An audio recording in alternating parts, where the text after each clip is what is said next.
오늘은 C.S. 루이스가 고난 속에서도 하나님의 회복과 구속의 은혜를 발견한 지혜를 여러분들과 함께 나눠보려고 합니다. 하나님의 구원과 회복의 능력이 시간과 인간의 한계를 초월한다는 진리는 참으로 깊고 아름답습니다. 이 진리는 우리가 종종 삶, 시간, 그리고 상실의 본질에 대해 생각하는 방식을 도전합니다. 우리는 시계와 달력에 묶여있는 세상에 살고 있습니다. 이 세상은 한 번 잃은 것은 영원히 잃은 것이며, 시간이란 우리의 후회나 실수, 잘못된 선택 따위는 아랑곳하지 않고 끊임없이 앞으로 나아가는 냉혹한 주인이라고 주장합니다. 그러나 하나님은 인간의 한계 안에서 움직이시는 분이 아닙니다. 그분의 시간과 상황을 다스리시는 주권은 우리가 잃었다고 여기는 모든 것을 새롭게 하고 회복시키실 수 있음을 상기시켜 줍니다. 잠시 하나님의 시간에 대한 주권이 우리 삶에 어떤 의미를 가지는지 생각해 보십시오. 우리에게 과거는 고정되고 바꿀 수 없는 것처럼 보입니다. 아무리 노력하거나 간절히 바란다 해도 이미 지나가 버린 일을 바꿀 수는 없습니다. 그러나 하나님께 과거는 닫힌 책이 아닙니다. 그분은 과거와 현재, 미래를 모두 손에 들고 계십니다. 하나님께서 회복을 약속하실 때 그 약속은 우리가 돌이킬 수 없다고 생각하는 것들에 의해 제한되지 않습니다. 하나님은 단지 잃어버린 것을 보상하시는 분이 아니라 그것을 우리가 상상할 수 없을 만큼 더 크고 아름답게 구속하시는 분입니다. 산산이 부서진 꽃병을 떠올려 보십시오. 인간의 손에 맡겨진다면 그것은 어렵게 조각들을 붙여 원래의 상태에 가까운 모양으로 복원될 수는 있겠지만 결코 완전히 같아지지는 않을 것입니다. 그러나 하나님의 손에 맡겨진다면 그 꽃병은 단순히 복원될 뿐 아니라 변형됩니다. 그금 간 틈들은 더 이상 결점이 아니라 하나님의 빛이 비쳐 들어오는 통로가 되어 작품 전체를 더 아름답게 만듭니다. 이것이 바로 하나님의 회복의 본질입니다. 그것은 단순히 깨진 것을 붙여 원래대로 만드는 것이 아니라 전혀 새로운 영광스럽고 아름다운 것으로 창조하시는 것입니다. 성경에는 이러한 구속의 능력을 보여주는 사례가 가득합니다. 그 중에서도 욥의 이야기는 매우 인상적입니다. 그는 모든 것을 잃었습니다. 재산, 건강, 자녀들까지. 그의 슬픔은 이루 말할 수 없었고 고통은 매우 깊었습니다. 그러나 하나님은 욥을 단지 이전 상태로 회복시키신 것이 아니라 그보다 더 나은 상태로 회복시키셨습니다. 욥이 경험한 것은 단순한 보상이 아니었습니다. 그것은 완전한 변혁이었습니다. 그의 상실은 하나님께서 더 깊은 믿음, 풍성한 깨달음, 그리고 넘치는 축복을 키우시는 토양이 되었습니다. 또 다른 사례로 요엘 선지자의 말씀이 있습니다. 하나님은 이렇게 약속하십니다. 내가 너희에게 메뚜기가 먹어치운 해를 회복시켜 주리라. 얼마나 놀라운 확신입니까? 메뚜기 떼는 무차별적으로 먹어치워버리고 파괴와 황폐함만 남깁니다. 그들의 피해는 완전하고도 최종적인 것처럼 보입니다. 그러나 하나님의 약속은 이 모든 것조차 회복될 수 있다는 것입니다. 이 약속은 그 어떤 것도 하나님의 능력에 닿지 않는 곳에 있지 않다는 것을 선언합니다. 잃어버린 시간들, 즉 실패나 죄, 혹은 상황에 의해 모든 것이 소진되어 버린 것처럼 느껴지는 시기조차 하나님의 손길이 미치지 못하는 곳이 아닙니다. 하나님은 단순히 잃어버린 것을 되찾게 하시는 분이 아닙니다. 하나님은 그것을 넘치도록 풍성하게 목적을 가지고 이전보다 더 아름답게 회복시키십니다. 이 진리는 단지 성경 속 위대한 인물들의 이야기만을 위한 것이 아닙니다. 지금 이 순간 우리 모두를 위한 진리입니다. 우리 모두는 잃어버린 시간의 무게를 안고 살아갑니다. 어쩌면 그것은 반역의 시간이었을지도 모릅니다. 하나님을 떠나 자신의 욕망을 따라갔던 시기였을 수도 있습니다. 그러나 그 끝은 공허함 뿐이었습니다. 어쩌면 그것은 고난의 시기였을 수도 있습니다. 삶의 어려움이 기쁨과 소망을 모두 앗아가버린 때였을지도 모릅니다. 아니면 단지 시간이 흘러가며 삶의 책임과 도전이 꿈을 조금씩 잠식해 버린 것일 수도 있습니다. 그 상실의 본질이 무엇이든 회복의 약속은 변함없이 견고합니다. 하나님의 회복의 능력은 영적인 문제에만 국한되지 않습니다. 그분의 회복의 능력은 우리 삶의 모든 영역을 포괄합니다. 하나님은 더 이상 회복할 수 없을 것처럼 보였던 관계를 다시 일으키시고 배신과 상실로 인해 상처받은 마음을 치유하시며 오랜 시간 포기했던 꿈을 되살리십니다. 이러한 일을 행하시는 이유는 우리가 그럴 자격이 있어서가 아니라 바로 그분의 본성이 구속하시고 회복하시는 분이기 때문입니다. 하나님은 부서진 것을 아름답게 만드시는 데에 기쁨을 느끼십니다. 잃어버린 것을 찾아내시는 데에서 기쁨을 누리십니다. 그러나 중요한 점은 회복이 반드시 이전 상태로의 복귀를 의미하지 않는다는 것입니다. 하나님의 구속의 역사는 종종 우리가 예상하지 못했던 완전히 새로운 방향으로 우리를 이끕니다. 하지만 그 방향은 결국 우리에게 더 좋은 것입니다.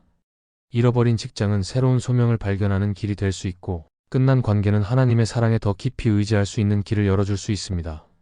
미뤄졌던 꿈은 그 원래의 비전보다 훨씬 더 위대한 목적을 탄생시킬 수 있습니다. 회복은 과거를 되찾는 것이 아니라 하나님께서 준비하신 미래로 나아가는 것입니다. 그렇다면 기다림은 어떻게 해야 할까요? 많은 사람들에게 회복의 약속은 멀게 느껴질 수 있습니다. 우리는 삶의 부서진 조각들을 바라보며 그것들이 어떻게 온전하게 될 수 있을지 의문을 품곤 합니다. 이 기다림의 과정 속에서 우리의 믿음은 시험받고 정결하게 됩니다. 하나님의 회복의 능력을 신뢰한다는 것은 인내와 겸손, 그리고 우리의 시간표를 그분께 내어드릴 준비를 요구합니다. 이는 우리가 눈에 보이는 증거를 보지 못할 때에도 그분의 계획이 선하다고 믿는 것입니다. 어둠이 너무 짙게 느껴질 때에도 희망을 붙드는 것입니다. 기다림 속에서도 우리는 행동해야 합니다. 그것은 회복을 억지로 이루려는 노력이 아니라 회복을 받을 준비를 하는 것입니다. 이 준비는 회개에서 시작됩니다. 우리의 상실에 기여했을지도 모르는 태도와 행동에서 돌이키는 것입니다. 하나님의 뜻을 진지하고 열린 마음으로 구하며 우리가 어떤 걸음을 내디뎌야 할지 그분께 묻는 것입니다. 그리고 우리에게는 순종이 필요합니다. 그것이 우리의 이해를 초월한다 하더라도 그분의 인도하심을 따르는 것입니다. 회복은 하나님의 일인 동시에 우리의 참여를 요구합니다. 그러나 아마도 하나님의 회복의 능력에서 가장 아름다운 점은 그것이 인간의 공로에 의해 제한되지 않는다는 사실일 것입니다. 우리는 선행이나 영적인 노력으로 회복을 얻는 것이 아닙니다. 그것은 사랑 많으신 아버지께서 거저 주시는 선물입니다. 이것이 바로 복음의 핵심입니다. 하나님의 은혜는 죄로 인해 깨진 것을 예수님의 희생을 통해 온전하게 하십니다. 십자가는 회복의 궁극적인 행동입니다. 그곳에서 죄의 대가가 치러졌고 새로운 생명의 약속이 보장되었습니다. 하나님께서 우리와의 관계를 회복하실 수 있다면 그분께서 다른 무엇이든 회복하지 못하실 리 없습니다. 이 진리를 묵상하며 우리의 과거의 무게나 상실의 크기에 낙담하지 맙시다. 대신 모든 것을 붙드시는 분, 모든 것을 새롭게 하시는 분께 우리의 시선을 고정합시다. 구속하고 회복하시는 그분의 능력을 신뢰합시다. 어떠한 상황도 너무 멀리 떨어져 있지 않고 어떠한 꿈도 너무나 부서지지 않았으며 어떠한 시간도 너무나 지나가 버린 것이 아님을 기억합시다. 하나님의 손 안에서 가장 산산조각난 조각들조차도 걸작이 될 수 있습니다. 아마도 그것이야말로 가장 큰 기적일 것입니다. 부서진 꿈은 종종 이야기의 마지막 장처럼 느껴집니다. 그러나 하나님의 이야기 속에서는 마지막이 아닌 새로운 시작으로 바뀌는 것입니다. 우리가 스스로 이야기를 쓰고자 했던 꿈들은 종종 상실의 깊은 감정과 함께 찾아옵니다. 한때 희망과 열망으로 가득 차 있던 자리가 아프도록 공허하게 느껴질 때가 있습니다. 하지만 만약 내가 이렇게 말한다면 어떨까요? 부서진 꿈들이 끝이 아니라고. 오히려 그것들이 더 크고 놀라운 무언가로 들어가는 문, 통로라고 한다면 말입니다. 이것이 바로 하나님의 목적의 역설입니다. 파괴처럼 느껴지는 것이 새로운, 더 나은 시작을 위한 기초가 될 수 있다는 사실입니다. 꿈이 산산조각 날 때 슬퍼하는 것은 자연스러운 일입니다. 우리의 꿈은 종종 마음속 가장 깊은 소망을 대표하며 목적과 기쁨으로 가득한 삶을 그리는 비전이기도 합니다. 그러나 산산이 부서진 조각들 사이에 앉아 있을 때 우리가 실패나 상실로 여기는 것에 대해 하나님께서 결코 놀라지 않으신다는 것을 기억하는 것이 중요합니다. 하나님은 멀리서 그저 우리의 슬픔을 애도하며 가만히 계시지 않습니다. 오히려 하나님은 우리의 부서짐 속에서 무언가 아름다운 것을 만들어내기 위해 적극적으로 일하십니다. 하나님은 우리 희망의 부서진 조각들을 사용하여 더 의미 있고 영원한 무언가를 세우십니다. 창세기에 등장하는 요셉의 이야기를 생각해 보십시오. 젊은 시절 요셉은 위대함을 꿈꿨습니다. 하나님이 주신 비전들은 그가 장차 중요한 위치에서 리더십을 발휘하게 될 미래를 예고했습니다. 그러나 그 꿈이 이루어지기 전에 요셉의 삶은 배신, 노예 생활, 그리고 감옥 생활로 가득 차 있었습니다. 외부에서 본다면 요셉의 꿈은 회복 불가능한 수준으로 부서진 것처럼 보였습니다. 하지만 그 고난 속에서도 하나님은 요셉이 이해할 수 없는 더 큰 이야기를 짜고 계셨습니다. 모든 시련과 실망은 하나님의 목적을 향한 여정의 일부였습니다. 요셉이 마침내 이집트의 지도자로 서서 기근 동안 수많은 생명을 구했을 때 그는 자신의 부서진 꿈들이 훨씬 더 위대한 무언가로 들어가는 문이었다는 것을 깨달을 수 있었습니다. 이러한 패턴은 요셉에게만 국한되지 않습니다. 성경에서 반복적으로 나타나는 주제입니다. 하나님은 종종 우리의 꿈을 부수셔서 더 위대한 목적으로 우리를 재조정하십니다. 예를 들어 사도 바울은 유대교의 종교적 지도층 내에서 명성과 권위를 누리는 삶을 꿈꿨을 가능성이 큽니다. 그러나 하나님께는 다른 계획이 있었습니다. 다마스커스로 가는 길에서 바울의 옛 야망은 산산조각이 났고 그 자리에 하나님은 새로운 꿈을 심으셨습니다. 이방인들에게 복음을 전하라는 사명이 그것이었습니다. 바울의 부서진 꿈들은 비교할 수 없는 영향을 미치는 삶의 토대가 되었고 그 영향은 지금까지도 이어지고 있습니다. 이 이야기들이 우리에게 가르쳐 주는 것은 우리의 꿈이 아무리 소중해도 종종 너무 작다는 것입니다. 우리는 편안함, 성공, 행복으로 가득 찬 삶을 상상하지만 하나님은 훨씬 더 웅장한 무언가를 계획하십니다. 하나님의 꿈은 이 세상의 한계에 갇혀 있지 않습니다. 그것들은 영원한 목적에 뿌리를 두고 있으며 하나님을 영화롭게 하고 우리를 그분의 마음에 더 가까이 끌어당기기 위해 설계되었습니다. 우리의 꿈이 부서지는 것은 하나님이 우리의 고통을 즐기시기 때문이 아닙니다. 오히려 그것은 우리가 붙들고 있는 것이 그분이 계획하신 것보다 덜 중요하다는 것을 하나님께서 아시기 때문입니다. 부서진 꿈들은 또 다른 중요한 목적을 가지고 있습니다. 그것들은 우리의 통제 착각을 벗겨냅니다. 우리가 자신의 운명을 스스로 설계할 수 있다고 믿는 한 하나님의 뜻에 완전히 순복하는 데 어려움을 겪을 것입니다. 우리의 계획이 실패하고 우리의 힘이 소진될 때만이 우리는 진정으로 그분을 의지하는 법을 배우게 됩니다. 이런 의미에서 부서진 꿈들은 고통스럽기는 하지만 하나님의 선물입니다. 그것들은 우리의 한계를 직면하게 하고 무한하신 하나님께 우리의 신뢰를 맡기도록 초대합니다. 예레미야서에서 하나님은 깊은 상실을 경험한 백성들에게 말씀하십니다. 그들은 고향에서 추방당하고 번영과 안전에 대한 꿈이 산산조각이 났습니다. 그러나 그 절망의 한가운데에서 하나님은 약속하십니다. 하나님께서는 그들에게 이렇게 약속하십니다. 내가 너희를 위해 세운 계획을 내가 알고 있으니 그것은 너희를 번영하게 하고 해를 입히지 않으며 너희에게 미래와 희망을 주려는 계획이다. 이 말씀은 하나님의 목적이 언제나 구속적이라는 사실을 상기시켜 줍니다. 비록 우리가 그것을 보지 못할지라도 하나님은 희망으로 가득 찬 미래를 위해 일하고 계십니다. 부서진 꿈의 여파를 헤쳐나가는 우리들에게 하나님의 더 큰 목적을 향한 여정은 종종 하나의 어려운 발걸음, 항복으로 시작됩니다. 여기서의 항복은 포기를 의미하지 않습니다. 그것은 내려놓는 것을 의미합니다. 우리가 삶이 이래야 한다고 붙들었던 것을 놓고 우리의 미래를 그것이 어떠해야 하는지 아시는 분께 맡기는 것입니다. 이 항복은 믿음의 행위이며 하나님의 계획이 우리의 계획보다 더 낫다는 것을 믿는 선언입니다. 비록 아직 보지 못한다 해도 말입니다. 항복을 통해 우리는 하나님께서 우리 삶을 위한 새로운 비전을 드러내실 여지를 마련하게 됩니다. 이 계시는 종종 갑작스러운 깨달음으로 오는 것이 아니라 조용하고 작은 순간 속에서 다가옵니다. 그것은 마음속에서 일어나는 울림일 수도 있고 불확실함 가운데서 찾아오는 평안일 수도 있으며 예상치 못하게 열린 문일 수도 있습니다. 우리가 기도와 성경, 그리고 공동체를 통해 하나님을 구할 때 하나님은 앞으로 나아갈 길을 비추기 시작하십니다. 그리고 그분이 주시는 새로운 꿈은 우리가 그렸던 것과 다를 수 있지만 언제나 하나님의 선하심과 사랑으로 가득 차 있을 것입니다. 부서진 꿈을 헤쳐나가는 또 다른 중요한 요소는 치유의 과정을 받아들이는 것입니다.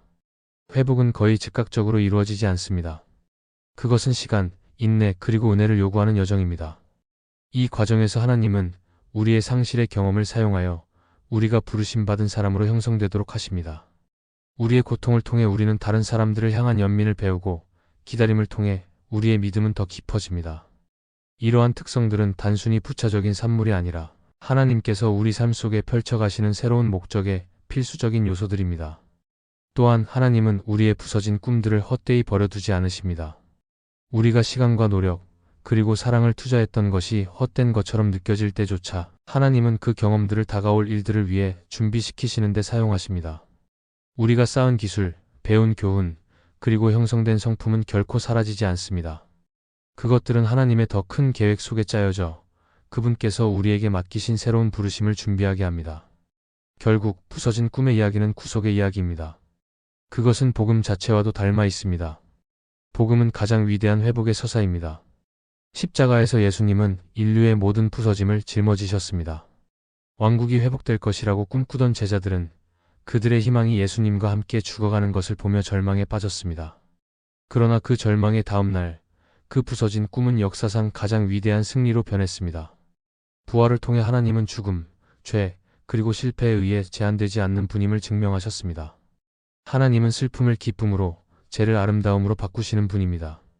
우리 자신의 부서진 꿈들을 돌아보며 그것들이 우리의 이야기가 끝났다는 신호가 아니라 삶의 새로운 장의 시작이라는 사실에서 위로를 얻읍시다.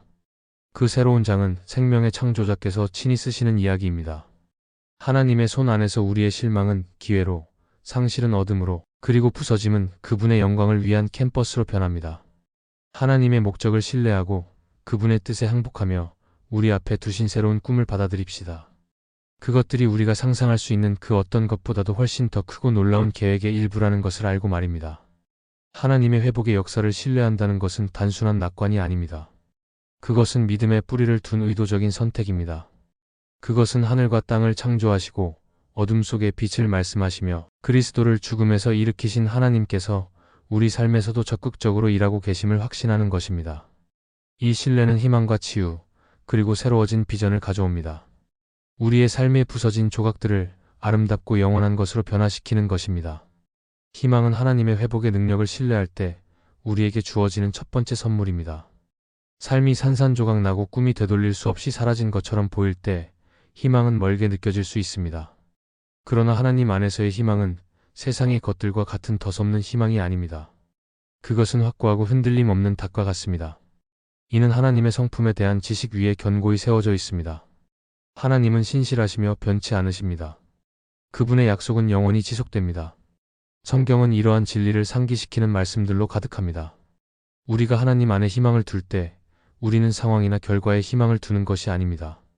우리는 모든 것을 붙드시고 다스리시는 분께 희망을 두는 것입니다. 이런 희망은 고통이나 상실의 현실을 부정하지 않습니다. 오히려 우리의 고난의 깊이를 인정하면서도 하나님의 주권과 사랑이라는 더 큰 현실로 우리를 이끕니다. 이 희망은 어떠한 상황도 하나님의 구속 능력 바깥에 있지 않음을 상기시켜줍니다. 시편에서는 슬픔을 춤으로 바꾸시고 절망을 기쁨으로 대체하시는 하나님에 대해 노래합니다. 이것은 단순히 과장된 시적 표현이 아닙니다. 이는 하나님의 회복 사역을 통해 변화를 경험한 수많은 삶들의 간증입니다. 하나님을 신뢰할 때 우리는 이러한 희망을 가장 어두운 시기 속에서도 붙들 수 있습니다. 하나님께서 구속의 이야기를 엮어가고 계심을 알기에 그 이야기는 결국 하나님께 영광을 돌리고 우리를 그분의 마음에 더 가까이 인도합니다. 희망이 우리의 마음속에 뿌리를 내릴 때 그것은 치유를 위한 공간을 만듭니다. 치유는 종종 느리고 섬세한 과정입니다. 그것은 우리가 경험한 고통을 직면하고 우리의 상실을 인정하며 과거를 붙잡았던 손을 놓는 것을 요구합니다. 이는 매우 불편할 수 있는 여정이지만 동시에 깊은 자유를 가져다 줍니다. 하나님을 신뢰한다는 것은 그분께서 이 과정 가운데 함께 계시며 상한 마음을 싸매시고 우리의 상처를 치유하시는 위대한 의사이심을 믿는 것입니다. 하나님의 치유 사역은 전인적인 것입니다. 그것은 단지 우리의 육체적이거나 정서적인 고통만이 아니라 우리의 영혼의 상처도 다룹니다.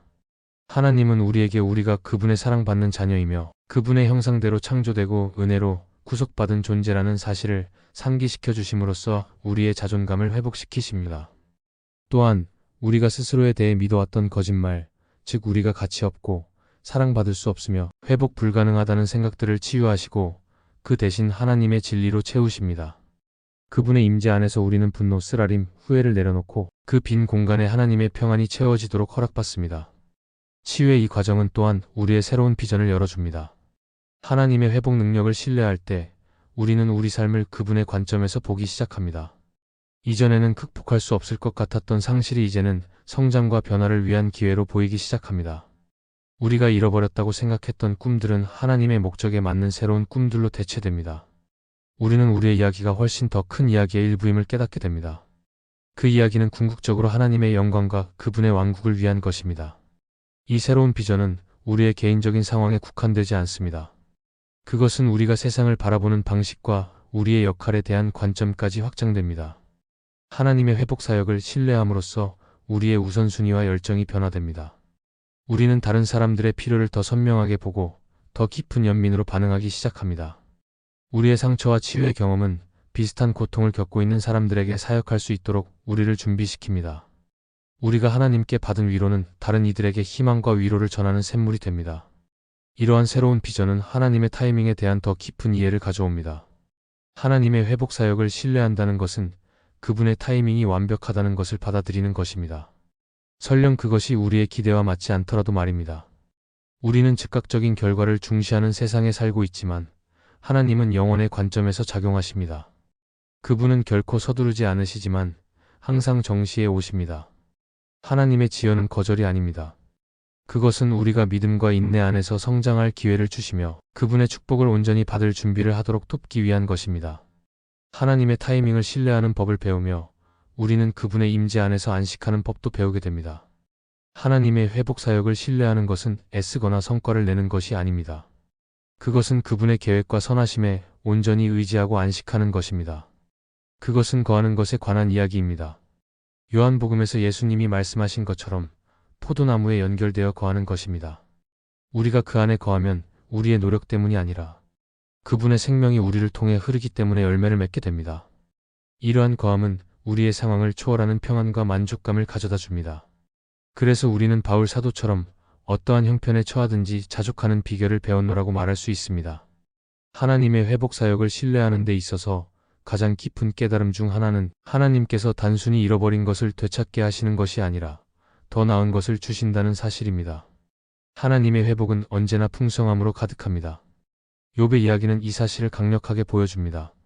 상상할 수 없는 상실을 경험한 욥의 삶은 하나님에 의해 단순히 이전 상태로 돌아가는 것이 아니라 더 큰 축복의 자리로 회복되었습니다.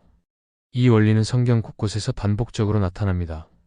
하나님은 단순히 빼앗긴 것을 되돌려주는 데 그치지 않고 그것을 넘치도록 배가시키시며 우리의 기대를 초월하는 방식으로 일하십니다. 이러한 풍성함은 반드시 물질적인 것만을 의미하지는 않습니다. 종종 그것은 영적인 풍성함입니다. 하나님은 우리의 기쁨, 평안, 관계, 그리고 삶의 목적을 회복시키십니다. 하나님은 우리와의 친밀함을 더욱 깊게 하시고 그분의 임재에 대한 더 큰 인식과 은혜에 대한 더 깊은 감사를 주십니다. 그분은 우리의 삶의 재에서 아름다움을 창조하시며 그 아름다움은 그분의 영광을 반영하고 다른 사람들에게 하나님을 가리키는 표지가 됩니다. 궁극적으로 하나님의 회복 사역을 신뢰하는 것은 항복에 관한 것입니다. 그것은 우리가 통제하려는 욕구, 고치려는 노력, 그리고 이해하려는 마음을 내려놓고 우리의 삶을 하나님의 손에 맡기는 것입니다. 그것은 하나님이 토기장이시며 우리가 지늘김을 인정하는 것입니다. 그분이 우리를 빚으셔서 부서진 세상에 그분의 사랑과 진리를 담는 그릇이 되게 하시도록 맡기는 것입니다. 이 항복은 약함의 행위가 아닙니다. 그것은 용기의 행위입니다. 우리가 창조주의 선하심과 신실하심을 믿는다는 선언이며 비록 모든 그림이 아직 보이지 않더라도 그분을 신뢰한다는 고백입니다. 하나님의 회복을 신뢰할 때 우리의 믿음은 강화됩니다. 여정의 각 단계는 하나님의 신실하심을 증거하며 그분이 자신의 말씀에 충실하시다는 것을 상기시켜 줍니다. 이 믿음은 우리가 확신을 가지고 앞으로 나아갈 수 있도록 힘을 줍니다. 그것은 우리로 하여금 희망을 품게 하고 치유를 받아들이게 하며 그분이 우리 앞에 두신 비전을 추구할 수 있도록 돕습니다. 결국 회복의 이야기는 복음의 이야기입니다. 그것은 인간의 부서짐을 십자가를 통해 구속하신 하나님의 이야기입니다. 그것은 죽음을 이기고 부활하셔서 우리에게 새로운 생명과 영원한 희망을 주신 구주의 이야기입니다. 또한 하나님 아버지께서 여전히 자녀들을 회복시키시며 우리를 그분과 더 깊은 관계로 초대하시고 그분의 왕국 사역에 참여하도록 부르신다는 이야기입니다. 이 하나님을 신뢰할 때 우리는 희망과 치유, 그리고 새로워진 비전을 얻습니다. 그것은 단지 우리 삶만을 위한 것이 아니라 하나님이 사랑하시는 이 세상을 위한 것입니다. 하나님께서는 우리의 부서진 조각들을 사용하여 그분의 영광을 위한 걸작을 만드십니다. 그리고 그분의 손 안에서 우리의 상실은 축복으로, 우리의 고통은 목적 있는 삶으로 변합니다. 이 메시지를 듣는 여러분들을 위해 기도하고 싶습니다. 사랑의 하나님, 우리의 삶을 붙드시는 주님, 이 메시지를 듣고 있는 모든 이들의 마음을 주님의 사랑과 평안으로 채워주시길 간구합니다. 주님, 우리의 삶에 부서지고 상처받은 부분이 있을지라도 그것을 온전히 아시는 분이 주님임을 믿습니다. 우리의 실패와 상실 속에서도 주님은 여전히 선하시며 우리를 회복시키시는 분임을 고백합니다. 주님, 지금 이 순간 마음이 상한 자들에게 다가가 주십시오. 그들이 느끼는 고통과 상실을 주님의 따뜻한 손길로 감싸주시고 그곳에 주님의 희망과 새로움을 심어주옵소서. 우리의 과거의 무게를 내려놓고 주님께 항복하며 주님이 준비하신 미래로 나아갈 수 있는 믿음과 용기를 주시길 간절히 원합니다. 주님, 우리가 그분 안에 거하며 주님의 계획을 신뢰할 때 우리의 삶 속에서 아름다운 열매를 맺게 하소서. 우리의 눈을 열어 주님의 시선으로 삶을 바라보게 하시고 우리가 속한 자리에서 주님의 사랑과 은혜를 나누는 통로가 되게 하옵소서. 우리가 가진 상처와 고난조차도 주님의 영광을 나타내는 도구가 되기를 원합니다. 특별히 주님의 타이밍을 기다리는 동안 우리의 마음이 흔들리지 않도록 붙들어 주시고 주님의 임재 속에서 안식할 수 있는 평안을 주옵소서. 우리의 연약함 가운데 일하시는 강한 하나님을 찬양하며 모든 영광을 주님께 올려드립니다. 예수님의 이름으로 기도합니다. 아멘. 댓글로 꼭 아멘 나는 하나님의 언약을 신뢰합니다. 라는 말로 화답해 주세요. 여러분의 삶에 하나님의 회복과 평강이 충만히 임하시길 소망합니다.